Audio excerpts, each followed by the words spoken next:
This grizzly bear is waiting.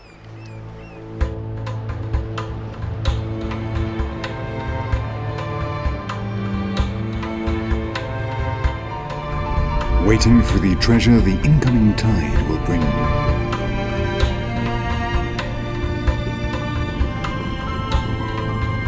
Millions of salmon of several different species are now returning to these Alaskan coasts to reproduce in the same rivers in which they were born.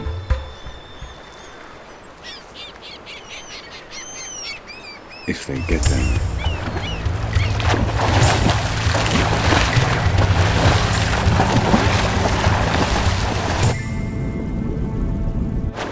They are the largest brown bears in the world for a simple reason. They obtain extra rations of energy thanks to the annual presence of the salmon.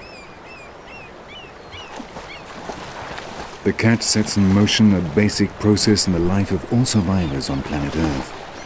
The process of obtaining the energy necessary for a living body to function.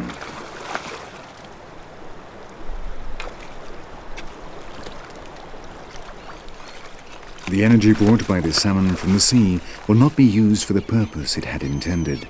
The meat no longer belongs to the fish. It has become part of the bear.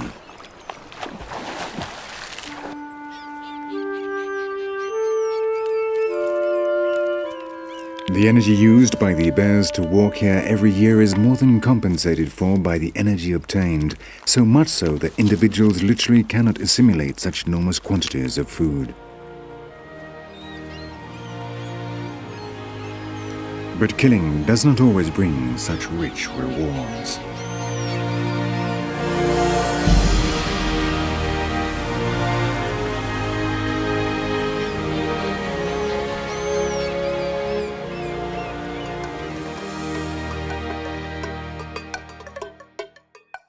Man, like the animal he is, also forms part of the energy cycle. Man learned how to use the energy of fire, and around the fire his prehensile hands developed a privileged brain capable of inventing the claws of the bear he did not have. But speech was the real motor of change.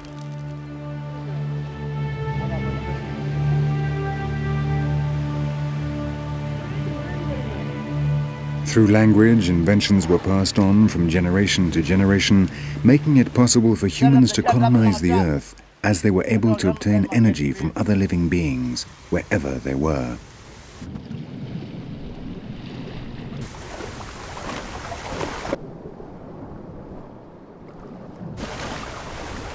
Just as these Australian Aborigines still do in the 21st century, human beings replaced biological evolution with cultural evolution, transforming the accumulation of traditions into the most successful of all adaptive mechanisms.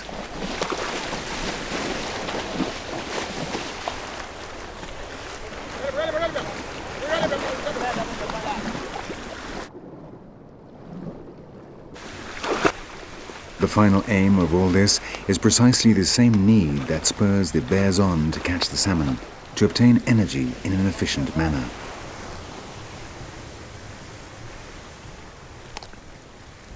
The hunter, having first removed the poisonous sting, proceeds to kill the prey. And killing is inevitable in the transfer of energy from one being to another. But the success of mankind as a thinking predator began in relatively recent times. Long before us, other animals honed their hunting techniques, aided by natural selection, a slow but surprisingly efficient process.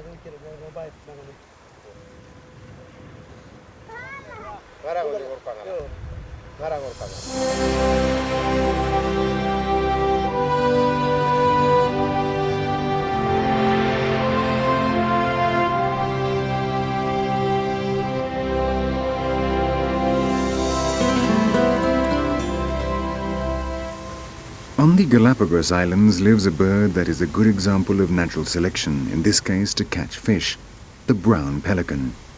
Here, the Pacific Ocean brings fish to this young volcanic coast over 600 miles from the American continent.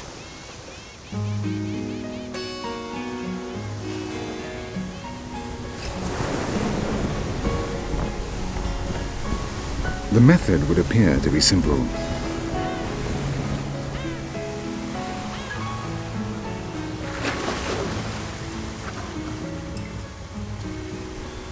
But it's a method not all predators can use. First, you have to know how to fly. A bird like this, also equipped with its very own fishing net, can permit itself the luxury of choosing a particular fish.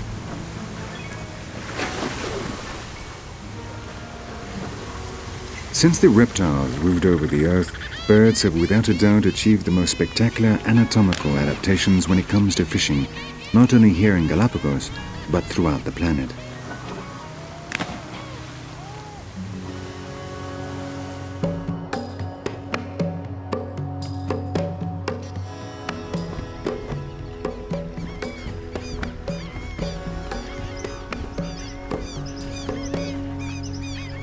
Here on the plains of Venezuela, for example, over 20 species of birds fish in the same place, and they are all visibly different.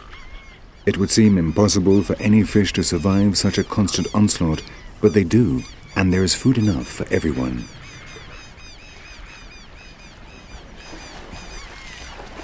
The secret consists of using different methods.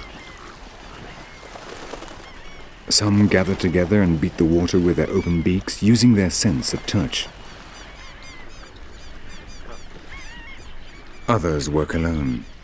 They remain very still, waiting for a fish to move, and then harpoon it, if they're lucky. The final result is always the same, though there are some that use surprising techniques.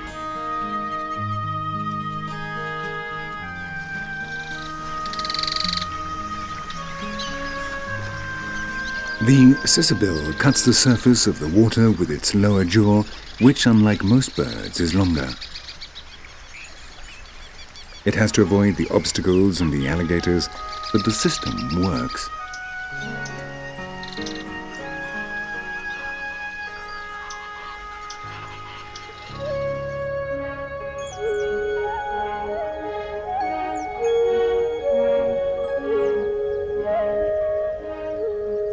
On the other side of the world, in the Celebes Islands, we find a good example of the inventiveness of man in compensating for his lack of wings and a beak.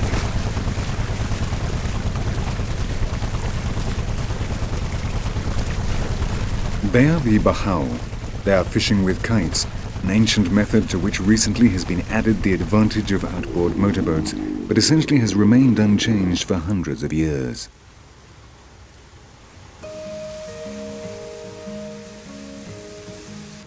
The kite rises and the direction of the fishing line changes, warning the fisher of the precise moment when he must haul it in as fast as possible.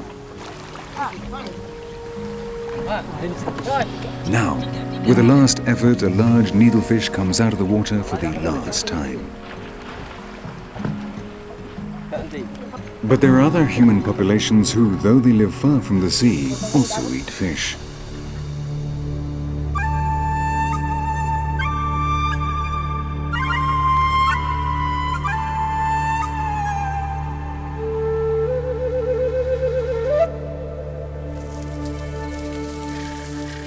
Here on the Guiana Massif in the south of Venezuela live ancient ethnic groups who have inhabited the Amazon forest for over 3,000 years.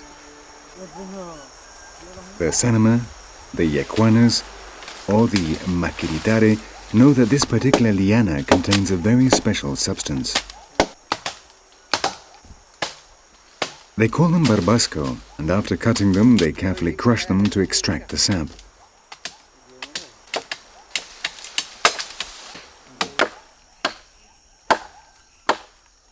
The curious thing about this technique is that over 1,000 kilometers away, the Guaranis in Ecuador use it in exactly the same way.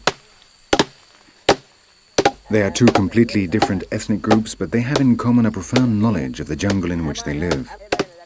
Here, their diet lacks mineral salts, and so these two people, essentially hunters, are very glad of the occasional chance to eat fish.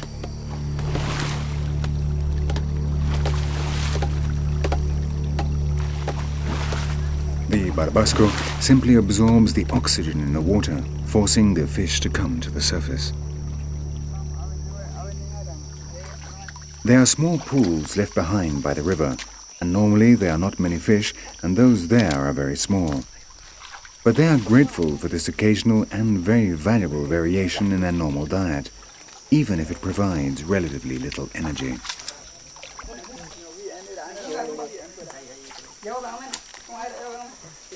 When it comes to quantity, however, it would be difficult to beat another very distant culture.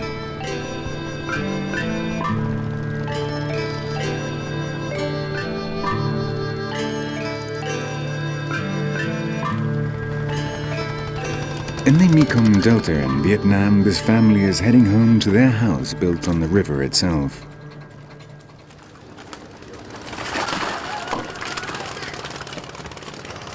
They do not have to go fishing. They literally live with the fish. Their houses are fish farms in which the carpet in the living room is in fact a trapdoor giving access to energy.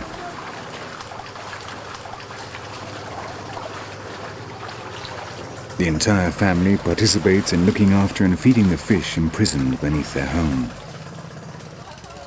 Human beings have become so efficient that they have managed to move, whether wisely or not, from subsistence ecology to the market economy.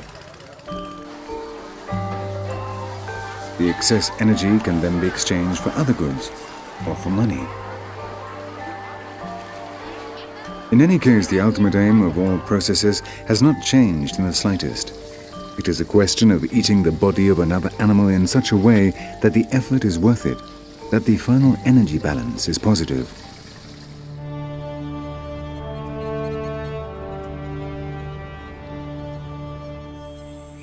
Fishing implies in some way managing to get the fish out of the water, but when the struggle takes place on land, the problem is very different.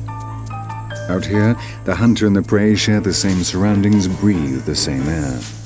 Here, the interchange of energy is face-to-face, a challenge which natural selection has resolved by creating real killing machines.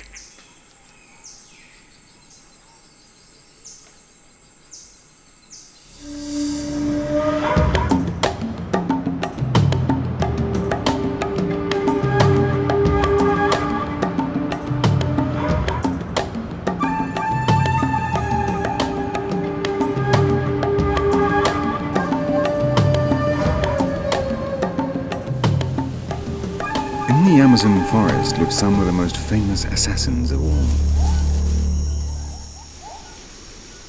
This is a three-dimensional ecosystem. The thin outer branches are reasonably safe, but there is sun and wind, and the food is down below.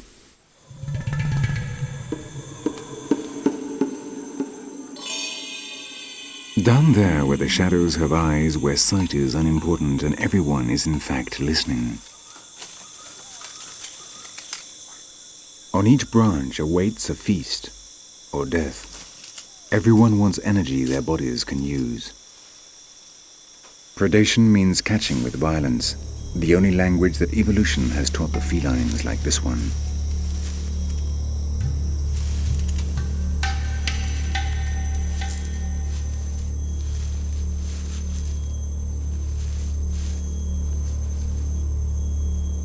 Of all the eyes on its body, only two can see.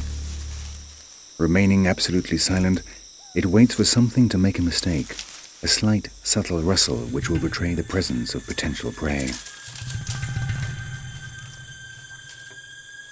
This iguana chose the wrong moment to wake from its sleep.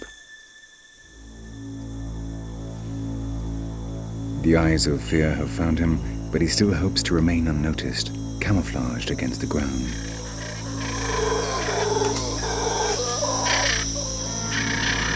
Too close.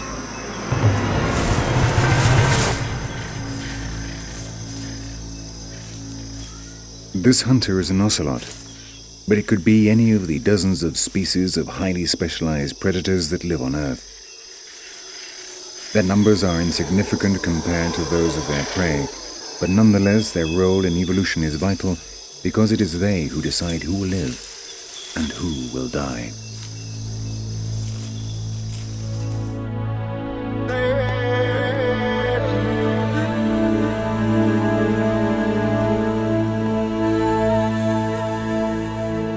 We humans still have one foot in our biological past and the other in our cultural present.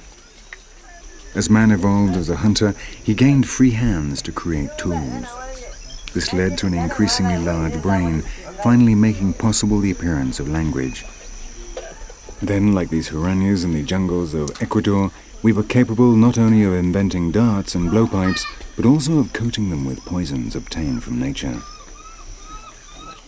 Thanks to speech, hunters could tell each other where the prey was, could describe the landscapes, and what is more important, they could discuss the many different hunting possibilities.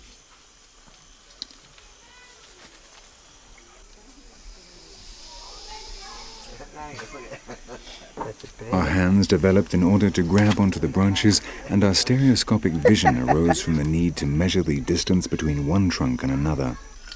But for some reason we decided to come down to the ground, and when we adopted an erect stance, our hands could be used to manipulate objects. It was then that we became cultural animals.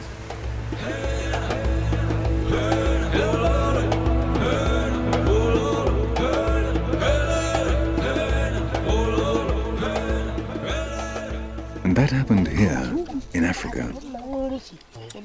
These are Bushmen. They have been here in the Kalahari Desert for at least 6,000 years. In the same way as the Hurani Indians, they are preparing the poison with which they will smear their arrows. The same purpose, but using different ingredients. The fluids of the larva of a beetle, saliva, kamungarunga seed, and sansevieria root. A mixture capable of felling a gnu with even a superficial graze.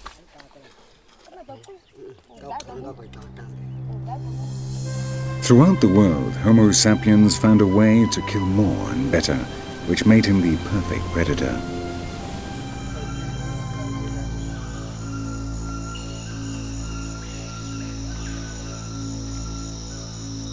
Now the animals he once shared the trees with have become his prey, his source of energy.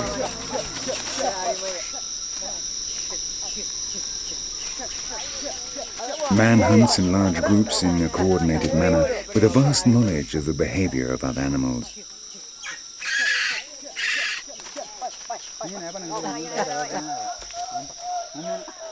The young Waurani learns from his elders, observes and trains, sharing their experience.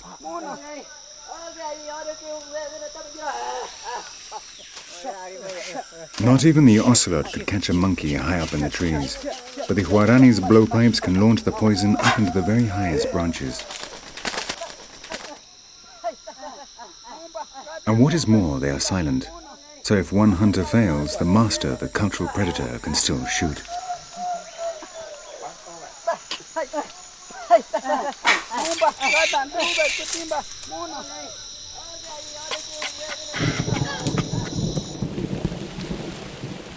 In just a few minutes, the poison takes effect in the monkey's body, and man once more climbs up into the branches, but this time to claim their reward for so many thousands of years of evolution.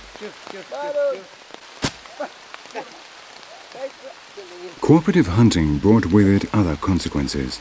The impulse to kill became dissociated from the impulse to eat when the food had to be transported to a home base. Then groups of males took over the task of getting meat for the family unit.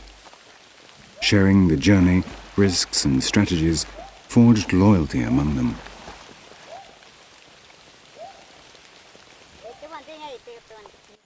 The Huauranes still believe that when they return home, the prey belonged to their wives.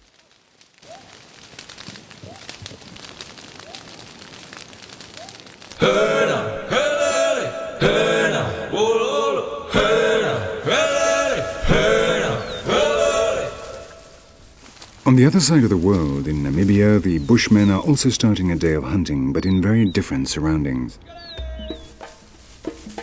On the great African savanna, distances are enormous, smell is virtually useless, and the hunter must rely on sight alone.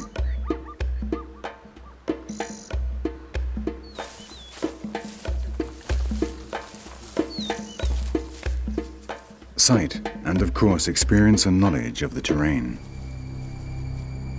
The signs left behind by the passing herds speak to the Bushmen. Every blade of grass provides information. Every stone conveys a message.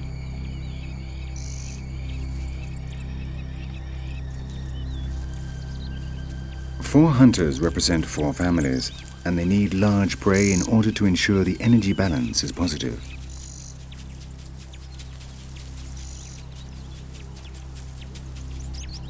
There they are, but getting close to a herd of oryx is not easy. Fortunately, they need get only close enough to reach them with their arrows.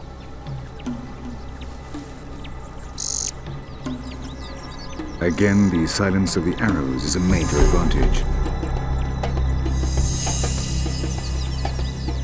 Though the first bowmen miss, the animals do not flee.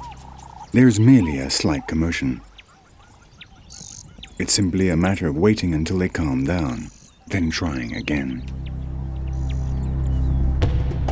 Now the herd is too nervous. It is time to release the last round of arrows and hope one of them will bring down an oryx. A wounded animal leaves unmistakable tracks while the powerful poison goes to work, killing it.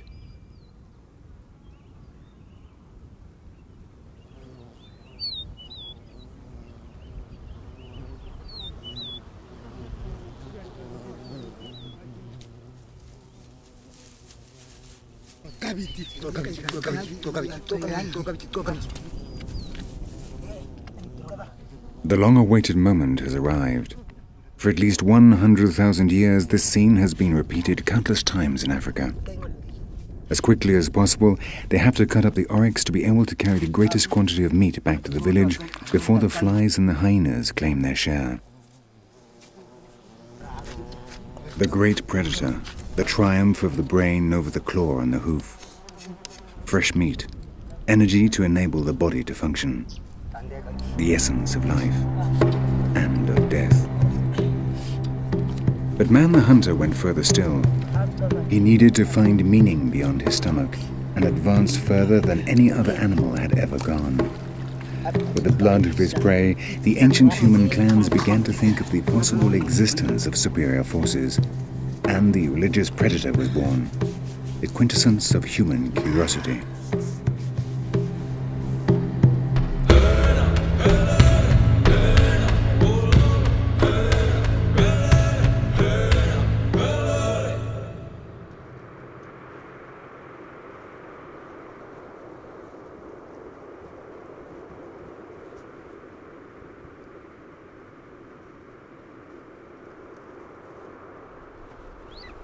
In the frozen mountains of Kazakhstan and Mongolia, there still lives a people for whom hunting is much more than simply getting food to eat. According to ancient legend, it was Genghis Khan himself who first held out his left fist to a bird of prey, thus beginning this people's tradition of training eagles. The fact is, the Kazakhs have achieved perfect symbiosis with both the horse and the golden eagle. These enormous golden eagles are all females, which are larger. They were caught in the mountain called Kan Tengri by young men using nets and trained with dedication to hunt wolves and foxes. For 10 years, the two hunters will live together. An old proverb says, "The eagle has his wings, the Kazakh his horse."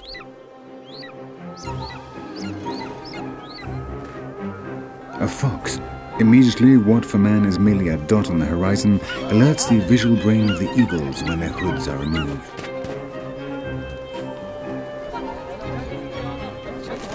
When they spot something moving, they instinctively launch into attack. Their sight is 8 times more acute than that of humans. One after another, the berkute, as they call them, with their 7 kilos in weight, swoop down, reaching speeds of up to 200 kilometers an hour against a formidable enemy that could easily kill them. And the trainer flies off after his eagle.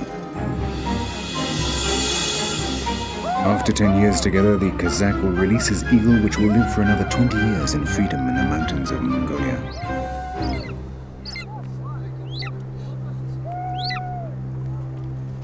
Until then, the two predators will kill together with no reward other than the greatest of all energies, friendship.